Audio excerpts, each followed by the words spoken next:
Hi everyone. Problems based on right hand side of the differential equation is 0. அந்த டாபிக்ல ஒவ்வொரு ப்ராப்ளமாக பார்த்துட்டு இருக்கோம். Right hand side of the differential equation is 0 அப்படின்னா ஈக்குவல்ட்டுக்கு அப்புறம் நமக்கு கொஸ்டினில் இங்கே 0 கொடுத்துருப்பாங்க. இப்போ நம்மளுக்கு ஒரு டிஃபரன்ஷியல் ஈக்குவேஷன் கொடுத்துருக்காங்க. இந்த டிஃபரன்ஷியல் ஈக்குவேஷனுக்கு ஜென்ரல் சொல்யூஷன் கண்டுபிடிக்கணும். ஜென்ரல் சொல்யூஷன் கண்டுபிடிக்கணும்னா ஃபஸ்ட்டு காம்ப்ளிமெண்ட்ரி ஃபங்க்ஷனும் அதுக்கப்புறம் பர்டிகுலர் இன்டர்வலும் கண்டுபிடிக்கணும். வாங்க ப்ராப்ளம் சால்வ் பண்ணலாம். இப்போ இது வரைக்கும் நம்ம சால்வ் பண்ண ப்ராப்ளமில் பார்த்தீங்க அப்படின்னா ஸ்ட்ரெயிட்டாக நம்மளுக்கு டி ஸ்கொயர் ஒய் அப்படின்னு டிஃபரன்ஷியல் ஆப்ரேட்டர் யூஸ் பண்ணி நமக்கு கொஸ்டின் கொடுத்துருப்பாங்க. ஆனால் இப்போ d square y by dx square minus 6 dy by dx plus 13y is equal to 0 அப்படின்னு கொடுத்துருக்காங்க. இந்த மாதிரி கொடுத்தாலும் நம்ம ஃபஸ்ட்டு நமக்கு தேவையான அந்த நார்மல் ஃபார்மில் நமக்கு மாற்றிக்கணும். அது எப்படி மாற்றுறதுன்னு வாங்க பார்க்கலாம். இப்போ ஒரு டிஃபரன்ஷியல் ஆப்ரேட்டர் அப்படின்னா என்ன அப்படிங்கிறது நமக்கு தெரிஞ்சிருக்கணும். இப்போ ஒரு டிஃபரன்ஷியல் ஆப்ரேட்டர் அப்படிங்கிறத நம்ம கேபிட்டல் டி அப்படின்னு நம்ம சொல்லுவோம். கேபிட்டல் டி அப்படின்னா ஒரு டிஃபரன்ஷியல் ஆப்ரேட்டர். இதை எப்படி எழுதுவோம்னா டி பை டிஎக்ஸ் அப்படின்னு எழுதுவோம்.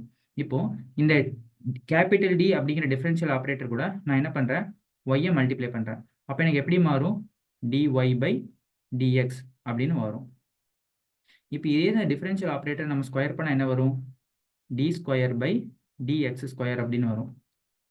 இதே தான் டிஃபரன்ஷியல் ஆப்ரேட்டர் ஸ்கொயர் பண்ணியிருக்கோமா, இது கூட ஒய்யை மல்டிப்ளை பண்ணோம் அப்படின்னா D square y by d x square அப்படின்னு வரும். இப்போ நீங்கள் நல்லா பார்த்தீங்கன்னா கடைசியாக எழுதியிருக்கிற இந்த டேமும் இந்த எழுதியிருக்கிற இந்த செகண்ட் டேமும் நமக்கு கொஸ்டினில் கொடுத்துருக்க இந்த term d square y by dx square dy by dx. அப்போ நம்ம என்ன பண்ணலாம், இந்த டேமுக்கு பதிலாக டிஒய் அப்படிங்கிறதையும் டி ஸ்கொயர் ஒய் அப்படிங்கிறதையும் நம்ம வந்து ரீப்ளேஸ் பண்ணிக்கலாம். ஸோ நான் கொஸ்டினை எப்படி ரீப்ளேஸ் பண்ணி எழுதுறேன் அப்படின்னா D square Y minus 6 dy plus 13y is equal to 0 அப்படின்னு எழுதுறேன். இப்போ என்ன பண்ணுறேன் அப்படின்னா இங்கே இருக்கிற இந்த ஈக்குவேஷனில் ஒய்யை மட்டும் காமனாக எடுக்கிறேன். அப்படி காமனாக எடுத்தால் D square minus 6d plus 13 அப்படிங்கிறது எனக்கு வந்துடும். மல்டிப்ளை பை ஒய்யை நம்ம காமனாக எடுத்துட்டோம். இப்போ வந்து இந்த ஈக்குவேஷனை நம்ம சால்வ் பண்ணணும். ஆஸ் யூஸ்வல் இந்த மாதிரி நம்ம சால்வ் பண்ண வேண்டியதான். ஃபர்ஸ்ட் ஸ்டெப் என்ன அப்படின்னா ஆக்சிலரி ஈக்குவேஷன் எழுதணும். ஆக்சிலரி ஈக்குவேஷனை ஒன்றும் இல்லை, ஆக்சிலரி ஈக்குவேஷன் அப்படின்னா எங்கெல்லாம் நம்மளுக்கு டிஃபரன்ஷியல் ஆப்ரேட்டர் டி இருக்குதோ அதை நம்ம என்னவா ரீப்ளேஸ் பண்ணணும் அப்படின்னா எம்மா ரீப்ளேஸ் பண்ணணும். ஸோ அப்போ எப்படி வரும், எனக்கு M square minus 6m plus 13 is equal to 0. இப்போ வந்து இதுக்கு நம்ம வந்து ரூட்ஸ் கண்டுபிடிக்கணும். இது வந்து ஒரு செகண்ட் ஆர்டர் டிஃபரன்ஷியல் ஈக்குவேஷன். ஏன் செகண்ட் ஆர்டர் அப்படின்னு சொல்கிறேன்னா என்னோட ஹையஸ்ட் பவர் இங்கே என்ன இருக்குது, எனக்கு 2 இருக்குது. அதனால என்னன்னு சொல்கிறேன், இது வந்து செகண்ட் ஆர்டர் டிஃபரன்ஷியல் ஈக்குவேஷன். இந்த ஈக்குவேஷன் நமக்கு சால்வ் பண்ணும்போது எத்தனை ரூட்ஸ் கிடைக்கும் அப்படின்னா 2 ரூட்ஸ் கிடைக்கும். இப்போ இந்த ஈக்குவேஷனை நம்மளால நார்மலாக டி ஃபேக்டரிஸ் யூஸ் பண்ணி நம்மளால சால்வ் பண்ண முடியாது. அதனால இந்த ஃபார்முலா நம்ம யூஸ் பண்ண போகிறோம். என்ன ஃபார்முலா அப்படின்னா M is equal to minus B plus R minus B square minus 4ac root over divided by 2a. இப்போ ஏபிசி அப்படின்னா என்னன்னு சொல்லிடுறேன். இதோட கோஎஃபிஷியன்ட்ஸ் நமக்கு ஏபிசி.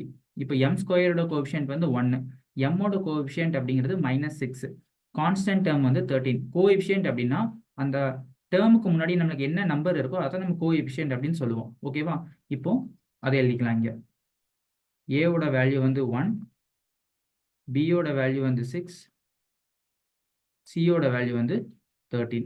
இப்போ இந்த வேல்யூஸை அப்படியே நம்ம இந்த ஃபார்முலா சப்ஸ்டியூட் பண்ணணும். அப்போ m is equal to minus b, அப்போ இங்கே வந்து மைனஸ் 6.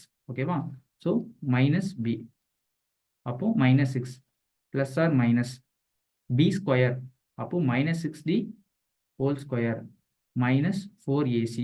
ஏவோட வேல்யூ 1, சியோட வேல்யூ 13. இதுக்கு என்ன வரும், ஒரு ஸ்கொயர் ரூட் வரும் டிவைடட் பை 2a, 2 into 1.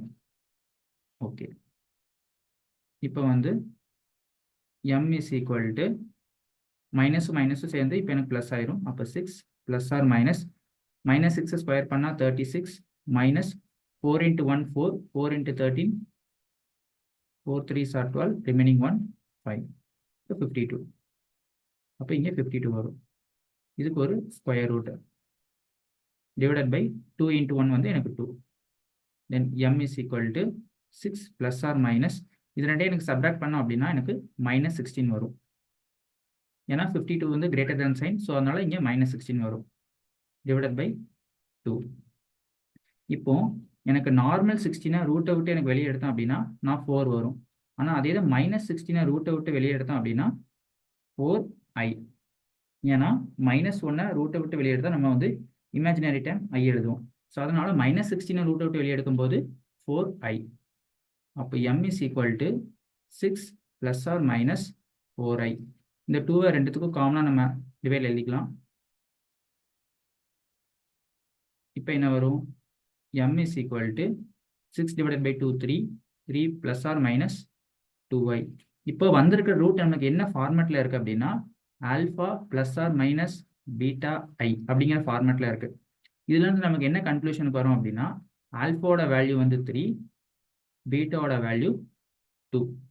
இங்கே பார்த்தீங்கன்னா நான் ஒரு ஆரோ மார்க் போட்டு காமிக்கிறேன். ஆல்ஃபாவோட வேல்யூ 3, பீட்டாவோட வேல்யூ 2. ஓகேவா?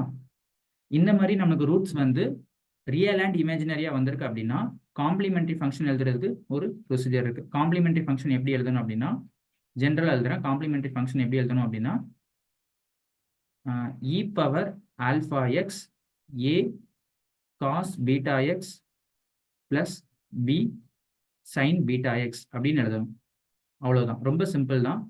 இந்த மாதிரி எப்போல்லாம் எனக்கு வந்து ரூட்ஸ் வந்து ஒரு real value and imaginary value வருதோ அப்போ காம்ப்ளிமெண்ட்ரி ஃபங்க்ஷன் இப்படி தான் எழுதணும். ஸோ இப்போ வந்துருக்கிற ஆல்ஃபாங்கிற வேல்யூவில் இதுலையும் பீட்டாங்கிற வேல்யூ இதுலையும் சப்ஸ்டியூட் பண்ணோம் அப்படின்னா நம்மளுக்கு காம்ப்ளிமெண்ட்ரி ஃபங்க்ஷன் கிடச்சிடும். So CF is equal to e power 3x a cos 2x plus b sin 2x. அவ்வளோதான். இப்போ வந்து பர்டிகுலர் இன்டர்வல் கண்டுபிடிக்கணும். பர்டிகுலர் இன்டர்வல் இந்த சம்முக்கு வந்து 0. ஏன் அப்படின்னா கிவன் கொஸ்டினில் நமக்கு ஈக்குவல்ட்டுக்கு அப்புறம் 0 இருக்குது. ஈக்குவல்ட்டுக்கு அப்புறம் 0 இருந்தது அப்படின்னா பர்டிகுலர் இன்டர்வல் வந்து இந்த சம்முக்கு 0. ஓகே,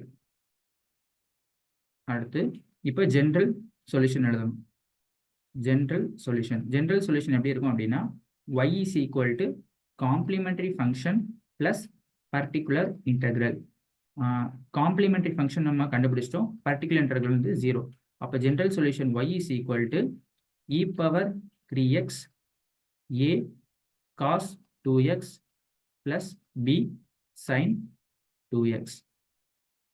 இங்கே ஒரு பிராக்கெட். அவ்வளோதான். இதுதான் general solution of the differential equation.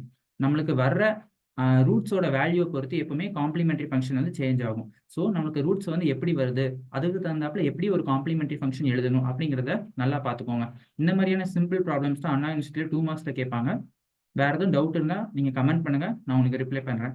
இந்த வீடியோ உங்களுக்கு பிடிச்சிருந்தா நம்ம சேனலுக்கு சப்ஸ்கிரைப் பண்ணுங்கள். தேங்க்யூ.